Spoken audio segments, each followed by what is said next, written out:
বরিশালে চলন্ত মোটরসাইকেলের গতিরোধ করে পার্টস ব্যবসায়ী শফিকুল ইসলামকে কুপিয়ে প্রায় ২ লাখ টাকা ছিনতাই করেছে দুর্বৃত্তরা। বুধবার দুপুরে সেবাচিম হাসপাতাল সংলগ্ন এলাকায় এ ঘটনা ঘটে। গুরুতর আহত শফিকুল হাসপাতালে চিকিৎসাধীন।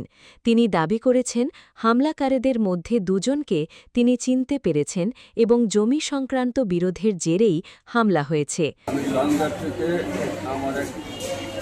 টাকা পাওনাওয়ালা তার কিছু টাকা আমার টাকা মিললে মোট ১,৯৯,০০০ টাকা। এই টাকাটা নিয়ে একটা কালো ব্যাগ ছোট আমি ওইটা নিয়ে আসতেছি। আমার এই মোটরসাইকেলের সামনে ওই ড্যাশবোর্ডের ওইখানে ব্যাগটা রাখছি।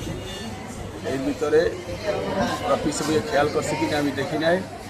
আমি শেরেবাংলা মেডিকেলে এমার্জেন্সি গেট ওভার করিয়া ল্যাব এইটের সামনে ওইখানে এর ভিতরে আসেই আমার ব্যাগে থাবা দিয়েছে। ব্যাগে থাবা দিয়েছে, আমি ব্যাগ ধরে চলে এসেছি। এর ভিতরে পিছন দিয়ে আমাকে আরেকটা মোটরসাইকেলে ধাপধুপ খুব শুরু করে দিয়েছে। হ্যাঁ, টোপার পরে এরপর লাস্ট করতে শেষে এই বলতে আমি ওইদিকে আবার ওই যে নজর দিচ্ছি, এই আমার ব্যাগটা নিয়ে গেছে। ব্যাগটা নিয়ে যাওয়ার পরে ওই ব্যাপারে আমি যখনই দেখছি আমার ব্যাগ নাই, এই সাথে সাথে আমি ওগুলো লড়াই গেছি।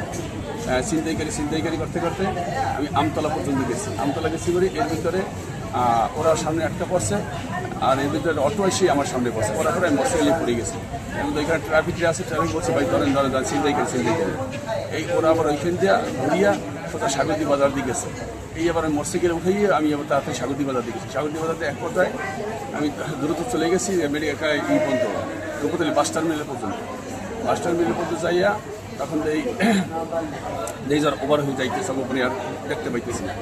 ওইখানে আমার ওই মাহেন্দ্র স্টানে সিএনজি মাহেন্দ্র স্টানে ওইখানে আমার নিজস্ব লোকজন, ওরা আমার রক্ত দেখে আমার পিএসি দিয়েছে। এই তো ওরা আমার ধরছে। একজনের নাম হলে দিয়া সীমান্ত, আরেকজনের নামে নুরুদ্দিন।